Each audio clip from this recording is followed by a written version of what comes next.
حاضرین جمعہ، تمام قسم کی تعریف، توصیف، بڑائی، بزرگی، کبریائی اس وحدہ لا شریک کے لیے لائق و زیبا ہے جو سارے جہانوں کا پالن نہار ہے۔ سبحان اللہ و بحمدہ، سبحان اللہ العظیم۔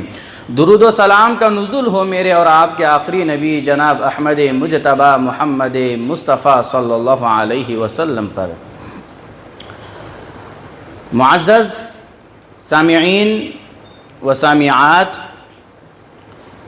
خطبہ جمعہ کی مناسبت سے آج جس عنوان پر مجھے آپ لوگوں کے سامنے روشنی ڈالنی ہے، میرا عنوان ہے محبت رسول صلی اللہ علیہ وسلم میں غلو کے مظاہر۔ غلو حد سے بڑھ جانے کو، حد سے تجاوز کر جانے کو کہا جاتا ہے، یعنی شریعت اسلامیہ کی تعلیمات میں حد سے آگے بڑھ جانے کو غلو کہا جاتا ہے۔ مظاہر یہ مظہر کی جمع ہے، یعنی جگہوں کو کہا جاتا ہے، یعنی غلو کے جو طریقے ہیں، جو جگہیں ہیں، انہیں مظاہر کہا جاتا ہے۔ تو آج اسی پر ہم بات کریں گے۔ ہر مسلمان پر نبی صلی اللہ علیہ وسلم سے محبت کرنا یہ ایمان کا لازمی جز حصہ ہے، یہ ایمان کے اصولوں میں سے ایک اصل اور شرعی واجبات میں سے ایک واجب ہے۔ اللہ کے نبی صلی اللہ علیہ وسلم سے محبت کرنا یہ رب العالمین سے محبت کرنا ہے۔ اللہ تبارک و تعالی قرآن مجید سورہ آل عمران کے اندر کہتا ہے، قُلْ إِن كُنتُمْ تُحِبُّونَ اللَّهَ فَاتَّبِعُونِي يُحْبِبْكُمُ اللَّهُ وَيَغْفِرْ لَكُمْ ذُنُوبَكُمْ وَاللَّهُ غَفُورٌ رَحِيمٌ۔ اے محمد صلی اللہ علیہ وسلم، آپ کہہ دیجئے اگر تم اللہ تعالیٰ سے محبت رکھتے ہو، فَاتَّبِعُونِي میری تابعداری کرو، یحببکم اللہ اللہ تعالیٰ تم سے محبت کرے گا، وَيَغْفِرْ لَكُمْ ذُنُوبَكُمْ اور تمہارے گناہوں کو معاف فرما دے گا، وَاللَّهُ غَفُورٌ رَحِيمٌ اور اللہ تعالیٰ بڑا بخشنے والا مہربان ہے۔ یہ نبی صلی اللہ علیہ وسلم سے محبت ہے۔ اور اگر اس کے برعکس اگر دیکھا جائے، کوئی آدمی اپنے والدین، اپنی اولاد کو، اپنے بھائیوں کو، اپنی بیوی کو، اپنے کمائے ہوئے مال کو، اپنی ان حویلیوں کو، اپنے ان گھروں کو، جائیداد کو جن سے وہ محبت کرتا ہے، اگر اس کی یہ محبت اللہ تعالیٰ اور اس کے رسول اور اللہ تعالیٰ کی راہ میں جہاد کرنے سے غالب آ جاتی ہے، تو ایسے شخص کو اللہ تعالیٰ اپنے عذاب کے لپیٹ میں لے گا، اور ایسا شخص رب العالمین کے عذاب کا مستحق ہے۔ واللہ لا یہدی القوم الفاسقین اور اللہ تعالیٰ ایسے فاسقوں کو ہدایت نہیں دیتا ہے۔ نبی صلی اللہ علیہ وسلم سے محبت کیسے کی جائے گی؟ کیا طریقہ ہوگا؟ کیا انداز ہوگا؟ میں ایک حدیث مبارکہ آپ کی خدمت میں پیش کرتا ہوں۔ بخاری کی روایت ہے، عبداللہ بن ہشام رضی اللہ عنہ کہتے ہیں، کننا مع النبی صلی اللہ علیہ وسلم وہو آخذ بید عمر بن الخطاب رضی اللہ عنہ فقال له عمر یا رسول اللہ لأنت احب الی من کل شیء الا من نفسی، فقال النبی صلی اللہ علیہ وسلم لا والذی نفسی بیدہ حتی اکون احب الیک من نفسک، فقال له عمر فإنه الآن والله لأنت أحب إلي من نفسي، فقال النبي صلى الله عليه وسلم الآن يا عمر۔ عبداللہ بن ہشام رضی اللہ عنہ کہتے ہیں کہ ہم نبی صلی اللہ علیہ وسلم کے ساتھ تھے، اللہ کے رسول صلی اللہ علیہ وسلم نے عمر بن خطاب رضی اللہ عنہ کا ہاتھ پکڑے ہوئے تھے، عمر رضی اللہ عنہ کے ہاتھ کو پکڑے ہوئے تھے۔ عمر رضی اللہ عنہ نے اللہ کے رسول صلی اللہ علیہ وسلم سے کہا، اے اللہ کے رسول صلی اللہ علیہ وسلم، آپ مجھے سب چیزوں سے بڑھ کر ہے، سب چیزوں سے زیادہ عزیز ہے، سوائے میری اپنی جان کے۔ اللہ کے نبی صلی اللہ علیہ وسلم نے کہا لا والذی نفسی بیدہ، نہیں، قسم ہے اس ذات کی جس کے ہاتھ میں میری جان ہے۔ وہ آدمی کا ایمان مکمل نہیں ہے، اس کا ایمان مکمل نہیں ہو سکتا ہے جب تک کہ میں اس کو اس کی اپنی جان سے زیادہ عزیز نہ ہو جاؤں۔ عمر بن خطاب رضی اللہ عنہ نے کہا اے اللہ کے رسول صلی اللہ علیہ وسلم، اب آپ مجھے میری اپنی جان سے بھی زیادہ عزیز ہیں۔ اللہ کے رسول نے کہا اے عمر، اب تیرا ایمان پورا ہوا۔ یہ نبی صلی اللہ علیہ وسلم سے محبت ہے کہ اپنے دل و جان سے بڑھ کر کے نبی صلی اللہ علیہ وسلم سے محبت ہونی چاہیے۔ اور جو نبی صلی اللہ علیہ وسلم کی محبت میں سچا ہوتا ہے، خالص ہوتا ہے، اس کو ایمان کی مٹاس نصیب ہوتی ہے، اس کو ایمان کی حلاوت نصیب ہو جاتی ہے۔ بخاری کی روایت ہے ثلاث من کن فیہ وجد حلاوت الایمان ان یکون اللہ ورسولہ احب الیہ مما سواہما۔ تین چیزیں ایسی ہیں، یہ تین خصلتیں ایسی ہے، اگر یہ کسی آدمی کے اندر پائی جاتی ہے تو وہ ایمان کی مٹاس کو، ایمان کی چاشنی کو، ایمان کی حلاوت کو محسوس کرتا ہے۔ اس میں سے پہلی چیز یہ ہے کہ آدمی کو اس کے نزدیک اللہ اور اس کے رسول صلی اللہ علیہ وسلم سب سے زیادہ محبوب بن جائیں۔ اور دوسری چیز یہ کہ اگر وہ کسی سے محبت کرتا ہے تو اللہ کی رضا کے لیے ہونی چاہیے۔ اور تیسری چیز یہ کہ وہ دوبارہ کفر میں لوٹائے جانے کو ایسے ہی ناپسند کرے جیسے آگ میں ڈالے جانے کو ناپسند کرے۔ یہ تین خصلتیں ایسی ہیں جو جس آدمی کے اندر پائی جائیں گی وہ آدمی ایمان کی مٹاس کو محسوس کرے گا۔ امام نووی رحمہ اللہ کہتے ہیں یہ ایمان کی مٹاس کیا ہے، یہ ایمان کی چاشنی کیا ہے جو آدمی محسوس کرے گا اطاعت الہی کے وقت، اور جو آدمی پر پریشانیاں مصیبتیں ٹوٹ پڑتی ہے، اور اطاعت رسول صلی اللہ علیہ وسلم کے وقت، اور رسول اللہ صلی اللہ علیہ وسلم کی نافرمانی مخالفتوں سے جو اپنے آپ کو روکتا ہے، جو اس وقت جو کیفیت آدمی کی مومن کی بنتی ہے، جو سرور اس کو حاصل ہوتا ہے، اسی چیز کا نام ایمان کی مٹاس ہے۔ جو لذت اس وقت محسوس کرتا ہے دنیا کو ترک کر کے اللہ اور اس کے رسول صلی اللہ علیہ وسلم کے لیے جو ہر چیز کو قربان کر دیتا ہے، اور جب وہ قربان کرتا ہے اس وقت جو اس کو مٹاس ملتی ہے، جو سکون، جو کیفیت اس کو حاصل ہوتی ہے، اسی چیز کا نام ایمان کی مٹاس ہے۔ عزیزان ملت، نبی صلی اللہ علیہ وسلم سے محبت وہی حقیقی محب کہلا سکتا ہے جو اپنے محبوب کے پسند و ناپسند کا خیال کرتا ہے، جو اپنے محبوب جناب محمد رسول اللہ صلی اللہ علیہ وسلم کی سنتوں سے چمٹ کر کے رہتا ہے، جو اپنے محبوب کو آئیڈیل مانتا ہے، نمونہ مانتا ہے، اور اپنے محبوب کو ہر معاملے میں فیصل مانتا ہے۔ وہ شخص کبھی بھی محب نہیں کہلا سکتا ہے جو اپنے محبوب کے پسند و ناپسند کا خیال نہیں کرتا ہے، جو اپنے محبوب کو آئیڈیل نمونہ نہیں مانتا ہے، جو اپنے محبوب کو ہر معاملے میں فیصل نہیں مانتا ہے، بھلے چاہیے لاکھ دعوے وہ کرے، سڑکوں پر ٹھہر کر کے I love محمد کہتا رہے، لیکن کچھ فرق نہیں پڑنے والا، کچھ فرق نہیں پڑنے والا، کیونکہ وہ اپنے محبوب کے پسند و ناپسند کا خیال نہیں کرتا ہے، وہ اپنے محبوب کو آئیڈیل نہیں مانتا ہے، وہ اپنے محبوب کو قدوہ، نمونہ، اسوہ نہیں مانتا ہے۔ کیا کہا اللہ رب العالمین قرآن مجید سورہ نساء کے اندر؟ کہا فَلَا وَرَبِّكَ لَا يُؤْمِنُونَ حَتَّى يُحَكِّمُوكَ فِي مَا شَجَرَ بَيْنَهُمْ ثُمَّ لَا يَجِدُوا فِي أَنفُسِهِمْ حَرَجًا مِّمَّا قَضَيْتَ وَيُسَلِّمُوا تَسْلِيمًا۔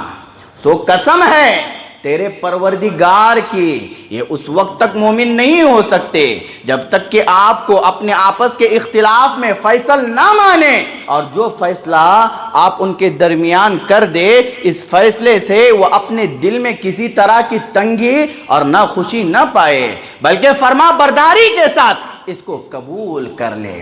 یہی حقیقی معنوں میں محب رسول صلی اللہ علیہ وسلم ہے۔ تو آج کے خطبے کا عنوان ہی یہی ہے کہ محبت رسول صلی اللہ علیہ وسلم میں غلو کے مظاہر۔ اس سے پہلے کہ جمعہ میں محبت رسول صلی اللہ علیہ وسلم کے محبت کے تقاضے اس پر روشنی ڈالی گئی تھی. آج پھر دوبارہ مختصر سے وقت میں محبت رسول صلی اللہ علیہ وسلم کا مختصر سا نقشہ آپ لوگوں کے سامنے کھینچا گیا ہے. نبی صلی اللہ علیہ وسلم سے محبت کا کیا معنی ہے؟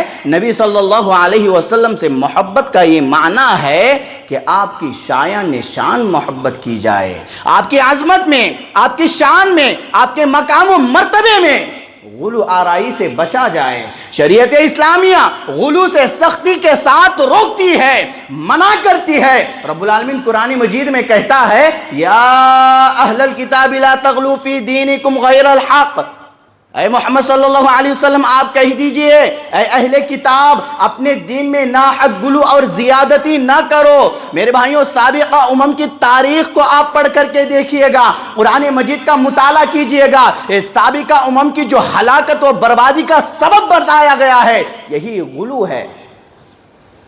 اللہ کے نبی صلی اللہ علیہ وسلم نے کہا، ابن ماجہ کی روایت ہے فَإِنَّهُ أَهْلَكَ مَنْ كَانَ قَبْلَكُمُ الْغُلُوُّ فِي الدِّينِ. یہ سابقہ امم جو گزر چکے ہیں ان کی ہلاکت و بربادی کا سبب یہی ہے کہ دین کے بارے میں غلو کیا کرتے تھے. آ جاؤ تاریخ پڑھو نصارہ کی. نصارہ نے حضرت عیسیٰ علیہ السلام کے بارے میں کیا عقیدہ رکھا تھا؟ نصارہ نے حضرت عیسیٰ علیہ السلام کے بارے میں ان کی شان و عظمت و مقام و مرتبے میں اتنا غلو کیا کہ حضرت عیسیٰ علیہ السلام کو الوہیت کا درجہ دے دیا، انہیں الہ ماننے لگے. اور بعض ان میں سے حضرت عیسیٰ علیہ السلام کو اللہ تعالیٰ کا بیٹا کہا، اور بعض تثلیث کے قائل ہو گئے. رب العالمین ان کے اس باطل و فاسد عقیدے کا رد کرتا ہے. قرآن مجید پڑھیے گا، سورۃ المائدہ میں اللہ تعالیٰ نے کہا لقد كفر الذين قالوا ان الله هو المسيح ابن مريم وقال المسيح يا بني اسرائيل اعبدوا الله ربي وربكم انه من يشرك بالله فقد حرم الله عليه الجنة ومأواه النار وما للظالمين من انصار.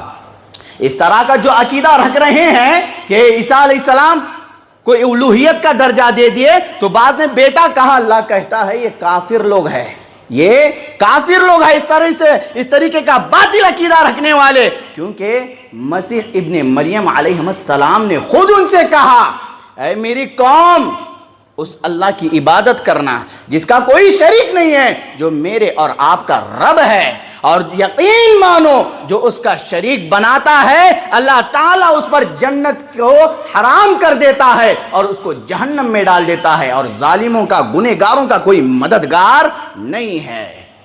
آج ہمارے یہاں بھی ایسے لوگ پائے جاتے ہیں. آپ معاشرے کا جائزہ لیجئے گا، سوسائٹی میں دیکھیے گا، اپنے آس پاس میں اٹھنے بیٹھنے والے لوگوں کا جائزہ لیجئے گا. یہاں بھی باطل عقائد و نظریات پائے جاتے ہیں، ان کے پاس خرافات پائے جاتے ہیں. ہمارے یہاں پر ایک طبقہ ایسا ہے جو نبی صلی اللہ علیہ وسلم کی شان میں اتنا غلو کرتا ہے کہ نبی صلی اللہ علیہ وسلم کو الوہیت کے مقام پر پہنچا دیتا ہے. تو انہی میں سے ایک طبقہ ایسا ہے جو نبی صلی اللہ علیہ وسلم کی شان کو اتنا گھٹاتا ہے کہ نبی صلی اللہ علیہ وسلم کے جگہ پر کسی امام کو لا کر کے بٹھاتا ہے. یہ دونوں گروہ گمراہی کا شکار ہے، ان کے یہاں پر فاسد عقائد پائے جاتے ہیں. اسی لیے میرے بھائیوں غلو یہ سب سے خطرناک چیز ہے اور یہ برباد کر دینے والی چیز ہے. تو آج ہم بات کریں گے محبت رسول صلی اللہ علیہ وسلم میں غلو کے مظاہر. ان میں سے پہلا مظہر جو ہے وہ یہ کہ اللہ کے نبی صلی اللہ علیہ وسلم کو رب العالمین کے برابر قرار دینا. آج ایسے لوگ ہمارے یہاں پر پائے جاتے ہیں جو نبی علیہ السلام کو رب العالمین کے برابر قرار دیتے ہیں. آؤ میں تمہیں بتلاتا ہوں کہ کیسے نبی علیہ السلام کو رب العالمین کے برابر قرار دیا جاتا ہے. ایسے کہ بعد ہمارے یہاں پر ایسے حضرات پائے جاتے ہیں جو نبی علیہ السلام کی محبت و عقیدت میں شرکیہ اعمال میں مبتلا ہو چکے ہیں، اور جو اختیارات جو صفات رب العالمین کے لیے خاص ہے ان اختیارات کو ان صفات کو نبی علیہ السلام کے لیے ثابت کرنے کی کوشش کرتے ہیں.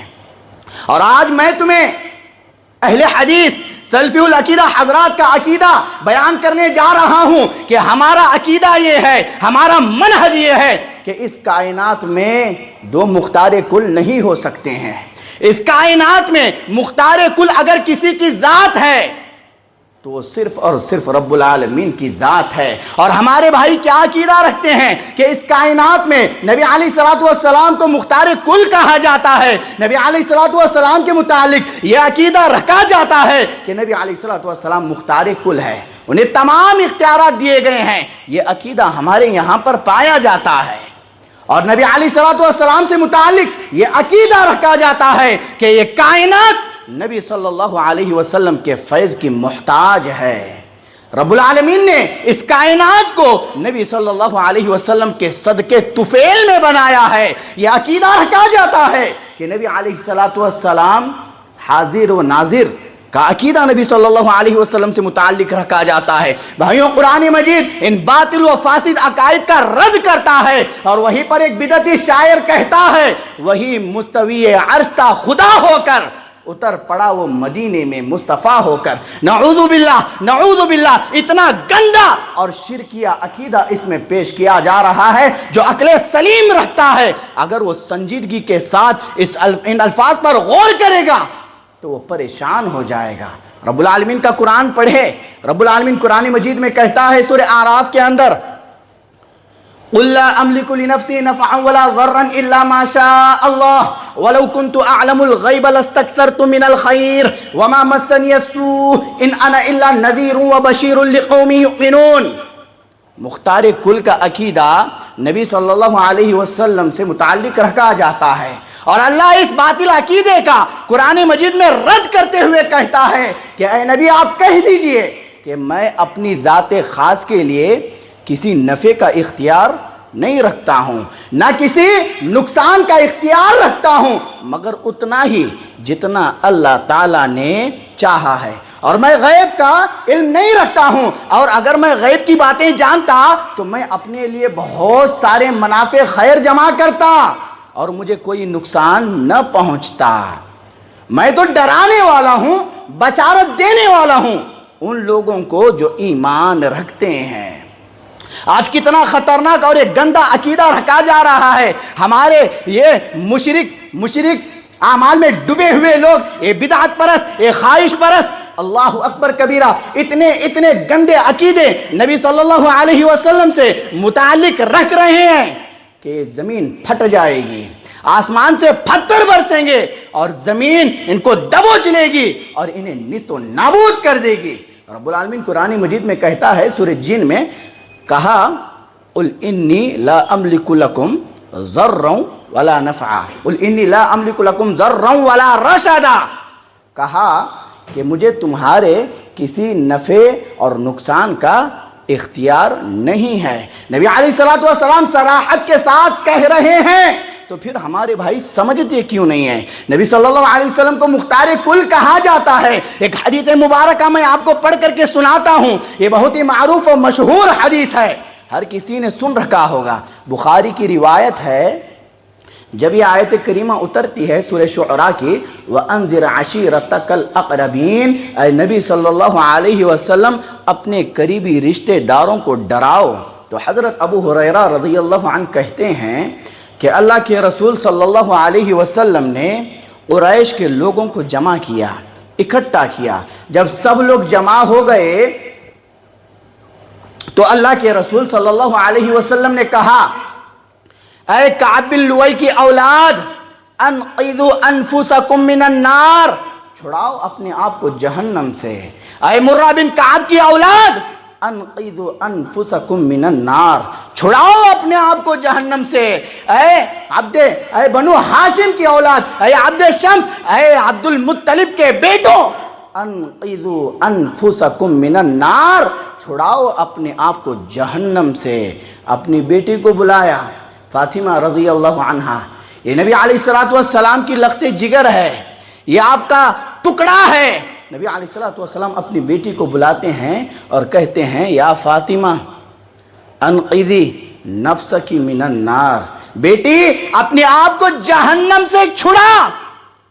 فإنی لا املک لکم من اللہ شیئا، اس اللہ تعالیٰ کے پاس میں کوئی اختیار نہیں رکھتا ہوں، اگر وہ پکڑنا چاہے، وہ کسی کی گرفت کرنا چاہے، کسی کو عذاب میں مبتلا کرنا چاہے، کائنات کی کوئی چیز روک نہیں سکتی ہے۔ سارا اختیار رب العالمین کے پاس ہے۔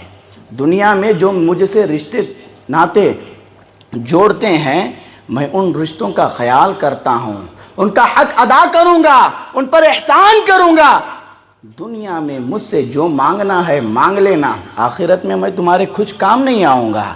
یہ نبی علیہ السلام کائنات کے امام ہیں اور اپنی بیٹی کو یہ سبق، یہ درس دے رہے ہیں، بیٹی اس دنیا میں جب تک ہے رب کو راضی کر کے زندگی گزارنا، اپنے بل بوتے پر ٹھہر کر کے شریعت احکامات کی خلاف ورزی نہ کرنا، شریعت احکامات کی تعلیمات پر عمل کرنا۔ اگر تو ایسا نہیں کرے گی، صرف مجھے پر بھروسہ رکھے گی، مجھے پر اعتماد کرے گی، تو سن لے کل قیامت کے دن میں تیرے کچھ کام نہیں آؤں گا۔ وہاں اللہ پکڑے گا، کوئی نہیں بچا سکے گا۔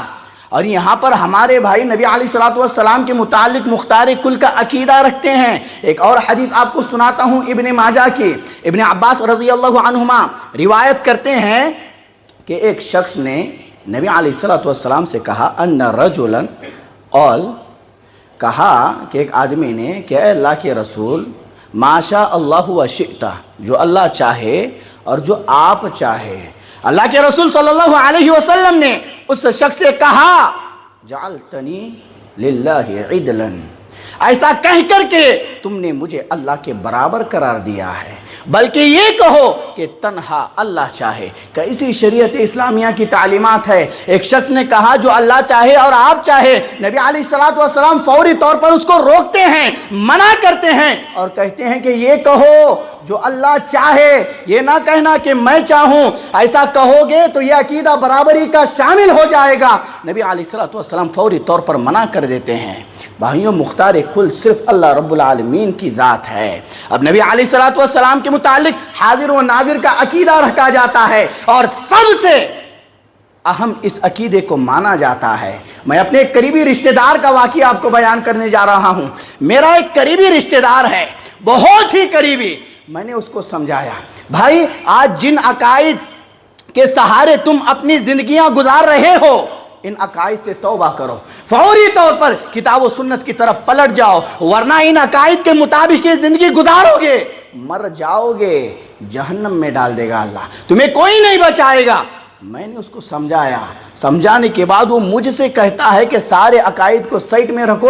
پہلے مجھ ہی سے سوال کیا کہ آپ حاضر و ناظر کے عقیدے کو مانتے ہیں یا نہیں مانتے ہیں؟ میں نے کہا یہ حاضر و ناظر کا عقیدہ کیا ہے؟ اس پر قرآن مجید کا رد موجود ہے۔ اللہ تعالیٰ اس باطل عقیدے پر، اس فاسد عقیدے پر رد کرتا ہے۔ میں نے قرآن مجید کی آیت اس کو پڑھ کر کے سنائی۔ یہی میں آپ کو بتانا چاہتا ہوں۔ جو آخری بات ہے، میں نے اس کو آیت کریمہ پڑھ کر کے جیسے ہی سنائی، اس نے کہا کہ ہم اس آیت کو نہیں مانیں گے۔ میں نے کہا رب کے کلام سے، رب کی آیت تجھے پڑھ کر کے سنا رہا ہوں، رب کا فرمان تجھے سنا رہا ہوں اور تو کہتا ہے نہیں مانوں گا۔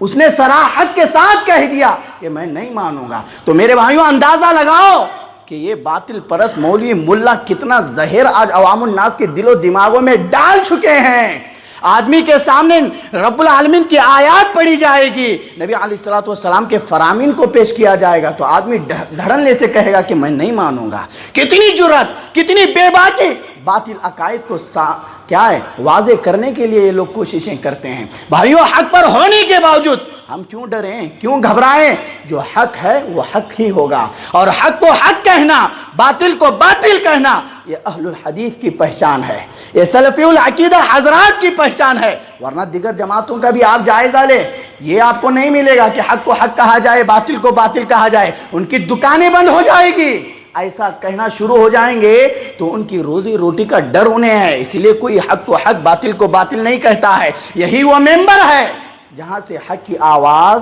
گونجتی ہے، باطل کا رد کیا جاتا ہے۔ یہ پہلا مظہر تھا، اور اسی مظہر میں نبی علیہ رب العالمین کی جو 99 نام ہے، مصحف جو ہند و پاک میں جو چھپتے ہیں، قرآن مجید کی پرنٹ وغیرہ دیکھیں آپ، ایک سائٹ میں رب العالمین کے 99 نام لکھے ہوئے ہوتے ہیں۔ اور اس کے آخری صفحے میں نبی صلی اللہ علیہ وسلم کے 99 نام لکھے ہوئے ہوتے ہیں۔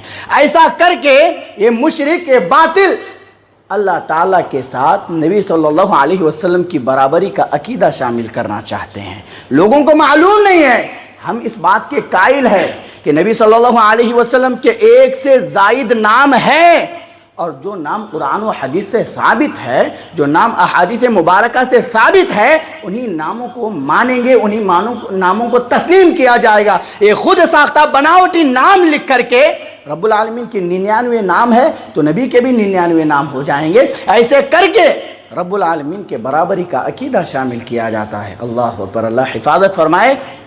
نبی صلی اللہ علیہ وسلم کی محبت میں غلو کے مظاہر میں سے دوسرا مظہر یہ ہے کہ نبی علیہ السلام کو عالم الغیب سمجھا جاتا ہے۔ یہ بہت ہی خطرناک فاسد عقیدہ ہے۔ یہ صفت عالم الغیب ہونے کی صرف رب العالمین کے ساتھ خاص ہے، اور اس صفت میں رب العالمین کے ساتھ کوئی دوسرا شریک نہیں ہو سکتا ہے۔ اب قرآن مجید پڑھے، اللہ تعالیٰ کہتا ہے وَعِندَهُ مَفَاتِحُ الْغَيْبِ لَا يَعْلَمُهَا إِلَّا هُوَ، اور اللہ تعالیٰ کے پاس ہی غیب کی کنجیاں، غیب کے خزانے ہیں، انہیں کوئی نہیں جانتا بجز رب العالمین کے۔ اور دوسری جگہ پر اللہ تعالیٰ نے کہا وَلَا أَقُولُ لَكُمْ عِنْدِي خَزَائِنُ اللَّهِ وَلَا أَعْلَمُ الْغَيْبِ وَلَا أَقُولُ إِنِّي مَلَكٌ۔ اے نبی آپ کہہ دیجئے میرے پاس اللہ تعالیٰ کے غیب کے خزانے نہیں ہیں، نبی صلی اللہ علیہ وسلم کہہ رہے ہیں، اور میں نہ غیب کا علم رکھتا ہوں اور نہ میں یہ کہتا ہوں کہ میں کوئی فرشتہ ہوں۔ مسلم کی روایت ہے، اما عائشہ صدیقہ رضی اللہ عنہا کہتی ہے، غور سے سنیے گا، کہ جو آدمی 3 باتوں کا قائل ہو جاتا ہے، 3 باتوں کو مانتا ہے، اس نے اللہ تعالیٰ پر بڑا جھوٹ باندھا۔ پہلی بات کیا ہے؟ کہا کہ جو اس بات کو مانے، اس بات کا عقیدہ رکھے کہ اللہ کے رسول صلی اللہ علیہ وسلم نے رب العالمین کو دیکھا ہے، تو اس نے رب العالمین پر بڑا جھوٹ باندھا۔ اما عائشہ صدیقہ رضی اللہ عنہا کہہ رہی ہے، لیکن یہاں پر کیا ہوتا ہے، ایک روایت پیش کی جاتی ہے اور اس روایت سے یہ ثابت کرنے کی کوشش کی جاتی ہے کہ اللہ کے رسول صلی اللہ علیہ وسلم نے رب العالمین کو دیکھا ہے، لیکن اس میں تطبیق دینے کی کوشش ہی نہیں کی جاتی ہے، اپنی من اور عقل کے مطابق سمجھنے کی کوشش کی جاتی ہے۔ اما عائشہ نے صراحت کے ساتھ کہا، جس نے اس بات کا عقیدہ رکھا کہ اللہ کے نبی نے اللہ کو دیکھا ہے، اس نے اللہ تعالیٰ پر بڑا جھوٹ باندھا۔ دوسری بات بتائی کہ جو دوسری بات کا قائل ہوگا، اس بات کا اعتقاد رکھے گا کہ اللہ کے نبی صلی اللہ علیہ وسلم نے رب العالمین کے کلام میں سے خود چھپایا ہوا ہے، تو اس نے رب العالمین پر بڑا جھوٹ باندھا۔ تیسری بات کہی، جو تیسری بات کا قائل ہوگا، جو تیسری بات کا اعتقاد رکھے گا کہ نبی علیہ السلام آئندہ کل ہونے والی خبروں کو جانتے تھے، تو اس نے رب العالمین پر بڑا جھوٹ باندھا۔ عالم الغیب ہونے کا یہ عقیدہ نبی صلی اللہ علیہ وسلم سے متعلق فاسد ہے، اسی حدیث سے ثابت ہوتا ہے۔ جنگ بدر کے موقع پر جب کچھ بچیاں دف بجا رہی تھی تو وہاں پر اشعار گنگنائے جا رہے تھے، اشعار پڑھے جا رہے تھے۔ اس میں سے ایک بچی نے کہا کہ ہمارے درمیان ایک ایسا نبی موجود ہے جو آنے والی کل کی باتوں کو جانتا ہے۔ نبی علیہ السلام کے کانوں میں اس بچی کی یہ آواز پڑتی ہے، فوری طور پر نبی صلی اللہ علیہ وسلم اس بچی سے کہتے ہیں کہ رک جا، ٹھہر جا، اس کو چھوڑ دے، اس کو چھوڑ دے، اور جو خود تو پڑھ رہی تھی اس کو پڑھنا شروع کر دے۔ بھائیوں، ان باتوں سے کیا معلوم ہوتا ہے؟ یہ دلائل اس بات کا جیتا جاگتا ثبوت ہے کہ نبی صلی اللہ علیہ وسلم کو غیب کا علم نہیں تھا۔ اگر آپ کو غیب کا علم ہوتا تو آپ پر بھی پریشانیاں ٹوٹ پڑی، آپ کو تکلیفیں لاحق ہوئی۔ اگر آپ کو غیب کا علم ہوتا تو آپ کیسے پریشانی اٹھاتے؟ آپ دیکھو، اما عائشہ صدیقہ رضی اللہ عنہا پر ان منافقین نے الزام لگایا، نبی صلی اللہ علیہ وسلم کی پریشانی بڑھ رہی تھی۔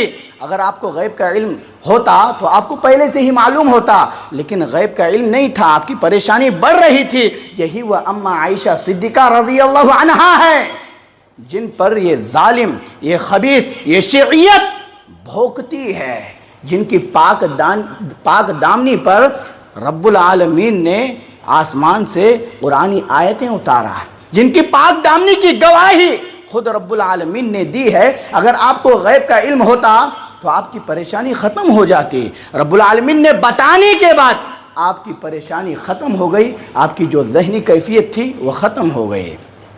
70 صحابہ کرام کو بئر معونہ کے موقع پر مارا گیا اور رجی کے مقام پر 10 صحابہ کرام رضی اللہ عنہم اجمعین کو شہید کیا گیا۔ دشمنوں نے چالاکی سے دھوکہ دے کر کے ان پاک باز معزز صحابہ کرام رضی اللہ عنہم اجمعین کو قتل کر دیا۔ اگر نبی علیہ السلام کو غیب کا علم ہوتا تو اپنے اصحاب کو وہاں پر بھیجتے نہیں بھیجتے؟ آپ کو غیب کا علم نہیں تھا، اس لیے صحابہ کرام وہاں گئے اور کیا دشمنوں کے شکنجے میں آ گئے اور دشمنوں نے انہیں مار دیا۔ اتنا تکلیف اس موقع پر نبی صلی اللہ علیہ وسلم کو ہوئی تھی کہ نبی صلی اللہ علیہ وسلم مسلسل 1 ماہ ان ظالموں پر، ان دشمنوں پر قنوت نازلہ بددعا کی ہے۔ اگر عالم الغیب ہوتے تو ان تمام باتوں کا علم نبی صلی اللہ علیہ وسلم کو ہوتا۔ یہ قرآن مجید کے آیات ہے، یہ احادیث مبارکہ میں آپ لوگوں کی خدمت میں پیش کر رہا ہوں۔ اگر کسی کو چاہیے تو مجھ سے مانگیے گا، میں اس کو دکھاؤں گا، عبارتیں اس کے سامنے پیش کروں گا۔ لیکن ہمارے لوگ پہلے سے جو چلتا آ رہا ہے عالم الغیب، وہی عقیدہ ہر کسی پر نبی صلی اللہ علیہ وسلم پر چپکانے کی کوشش کرتے ہیں۔ نبی صلی اللہ علیہ وسلم کی محبت میں غلو کے مظاہر میں سے جو تیسرا مظہر ہے، یہ عقائد سے متعلق، عقائد سے ریلیٹڈ باتیں ہیں۔ اگر آدمی کا عقیدہ درست نہیں ہے تو کچھ فائدہ نہیں ہوگا، اس لیے ان باتوں کو سن کر جو سمجھ میں آتی ہے فوری طور پر سمجھ جائیے گا، اور جو سمجھ میں نہیں آتی ہے پوچھ لیا کیجئے گا۔ تیسرا باطل اور فاسد عقیدہ نبی صلی اللہ علیہ وسلم سے متعلق یہ رکھا جاتا ہے کہ آپ بشر نہیں، آپ نور تھے۔ کیا عقیدہ رکھا جاتا ہے؟ آپ بشر نہیں، آپ نور تھے۔ اور کفار مکہ بھی یہی عقیدہ اپنے رسولوں کے متعلق رکھا کرتے تھے کہ یہ بشر نہیں ہو سکتے، یہ نور ہے، کیونکہ نبی صلی اللہ علیہ وسلم کو بشر کہنے سے یہ لوگ سمجھتے ہیں کہ آپ کی تحقیر، تذلیل، بے ادبی، گستاخی ہو جائے گی۔ میں آپ کو کہوں اگر رب کہتا ہے کہ آپ نور نہیں بشر ہے تو میں اس بات کو مانوں گا۔ اگر آپ اس کو گستاخی سمجھتے ہو تو گستاخی سمجھ لیجئے گا۔ اگر نبی نے کہا ہے کہ میں نور نہیں بشر ہوں تو میں نبی کی بات کو مانوں گا، بھلے ہی آپ لوگوں کے سامنے ہم گستاخی کیوں نہ ٹھہرے۔ بھائیوں، آپ قرآن مجید پڑھیے گا، قرآن مجید میں اللہ تعالیٰ بتاتا ہے یہ جو پہلی جو اقوام گزری ہے حق کو قبول کرنے سے کون سی چیز انہیں روکے رکھتی تھی؟ یہی چیز وہ یہی کہا کرتے تھے کہ ہمارے پاس اللہ نے ایک بشر کو، ایک انسان کو نبی بنا کر کے بھیجا ہے۔ بشر، انسان رسول نہیں ہو سکتا ہے، نبی نہیں ہو سکتا ہے، ہم اس کی دعوت کو نہیں قبول کریں گے۔ اللہ تعالیٰ قرآن مجید میں کہتا ہے سورہ اسراء کے اندر وَمَا مَنَعَ النَّاسَ أَن يُؤْمِنُوا إِذْ جَاءَهُمُ الْهُدَىٰ إِلَّا أَن قَالُوا أَبَعَثَ اللَّهُ بَشَرًا رَّسُولًا۔ ان کے پاس حق کی دعوت پہنچ چکنے کے بعد بھی انہیں ایمان کو، اس دعوت کو قبول کرنے سے روکنے والی صرف یہی چیز تھی، وہ یہی کہا کرتے تھے کیا اللہ تعالیٰ نے ہمارے پاس ایک بشر کو رسول بنا کر کے بھیجا ہے؟ پھر اللہ تعالیٰ ان کا جواب دیتے ہوئے کہا قُلْ لَوْ كَانَ فِي الْأَرْضِ مَلَائِكَةٌ يَمْشُونَ مُطْمَئِنِّينَ لَنَزَّلْنَا عَلَيْهِم مِّنَ السَّمَاءِ۔ اللہ تعالیٰ اس آیت کریمہ میں کہہ رہا ہے سورہ اسراء کی، کہا کہ اگر اس زمین پر فرشتے چلتے پھرتے تو ہم آسمان سے کسی فرشتے کو ہی رسول بنا کر کے بھیجتے۔ یہاں پر انسان رہتے ہیں، انسان چلتے ہیں، انسان پھرتے ہیں، انسان گھومتے ہیں، تو اللہ تعالیٰ نے ہم میں سے ہی ایک رسول کو بنا کر کے بھیجا ہے۔ قرآن کہتا ہے لَقَدْ جَاءَكُمْ رَسُولٌ مِّنْ أَنفُسِكُمْ، تمہارے پاس ایک ایسا پیغمبر تشریف لائے ہیں جو تمہاری جن سے ہے۔ اللہ قرآن مجید میں خود کہہ رہا ہے۔ قوم نوح کے سرداروں نے نوح علیہ السلام کے بارے میں کیا کہا تھا؟ جب اللہ تعالیٰ نے ان کو پیغمبر، رسول، نبوت دے دی تو ان کے قوم کے سرداروں نے نوح علیہ السلام کے بارے میں یہی کہا تھا فَقَالَ الْمَلَأُ الَّذِينَ كَفَرُوا مِنْ قَوْمِهِ مَا هَذَا إِلَّا بَشَرٌ مِثْلُكُمْ يُرِيدُ أَنْ يَتَفَضَّلَ عَلَيْكُمْ وَلَوْ شَاءَ اللَّهُ لَأَنزَلَ مَلَائِكَةً مَا سَمِعْنَا بِهَذَا فِي آبَائِنَا الْأَوَّلِينَ۔ نوح علیہ السلام کے ان سرداروں نے نوح علیہ السلام کے بارے میں کہا کہ یہ تو تمہارے ہی جنس کا ہے، یہ تو تم میں سے ہی ہے، یہ تم پر بڑائی اور فضیلت چاہتا ہے۔ اگر اللہ تعالیٰ کو کسی رسول کو بھیجنا ہوتا تو آسمان سے اتارتا، کسی فرشتے کو بھیج دیتا اللہ تعالیٰ۔ ہم نے اس کے بارے میں اپنے اگلے باپ داداؤں کے بارے میں نہیں سنا ہے۔ نوح علیہ السلام کی قوم نے نوح علیہ السلام کی دعوت کو یہ کہہ کر کے جھٹلایا کہ یہ نور نہیں ہے، یہ بشر ہے، اور نور جو ہوتا ہے وہ رسولوں میں سے ہوتا ہے، وہ نبیوں میں سے ہوتا ہے، یہ کہہ کر کے نوح علیہ السلام کی دعوت کو جھٹلایا گیا اور ایمان لانے سے وہ پیچھے رہے۔ اور آج کے مشرکوں کا جائزہ لو، اس وقت کے مشرکوں کو دیکھو، کیا یہ عقیدہ نہیں رکھا جاتا ہے کہ نبی علیہ السلام بشر نہیں، نور ہے؟ یہی عقیدہ رکھا جاتا ہے۔ مکہ، اہل مکہ نے نبی علیہ السلام کے بارے میں کہا تھا وَقَالُوا مَا لِهَذَا الرَّسُولِ يَأْكُلُ الطَّعَامَ وَيَمْشِي فِي الْأَسْوَاقِ، کہا کہ یہ کیسا رسول ہے جو کھاتا ہے اور بازاروں میں چلتا پھرتا گھومتا ہے؟ کہا تھا اہل مکہ نے، اور آج بھی یہی کچھ ہو رہا ہے۔ نبی کے بارے میں یہی عقائد ہمارے یہاں بھی پائے جا رہے ہیں۔ نبی علیہ السلام نے کیا کہا تھا؟ انما انا بشر مثلکم، بخاری کی روایت ہے، میں تمہارے ہی جن سے، تمہارے جیسا ایک بشر ہوں۔ انما انا بشر مثلکم انسا کما تنسون، میں بھی بھولتا ہوں جیسے تم بھولتے ہو۔ فاذا نسیت فذکرونی، جب میں بھولا کروں تو تم مجھے یاد دلایا کرو۔ یہ دلائل کیا بتاتے ہیں؟ یہی کہ نبی علیہ السلام بشر نہیں، نبی علیہ السلام نور نہیں، بشر تھے۔ اور جو ان دلائل کو سامنے رکھ کر کے ان باتوں کو قبول کرتا ہے، وہ آج کے ان دھوکہ فریب دجل کاری کرنے والے جھوٹے مولوی ملاؤں کے جال میں نہیں پھنستا ہے۔ وہ نبی علیہ السلام کو بشر ہی مانتا ہے، نور نہیں مانتا ہے۔ یہ کھوکھلے ان کے دعوے جو ہے، یہ لاکھ دعوے کریں کہ نبی علیہ السلام نور ہے، نور ہے، نور ہے، ان کے کھوکھلے دعووں پر قرآن و حدیث کا رد موجود ہے۔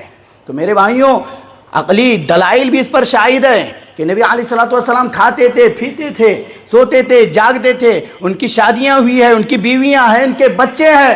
یہ تمام چیزیں اس بات کی دلیل ہے کہ نبی علیہ السلام نور نہیں ہے، بشر ہے۔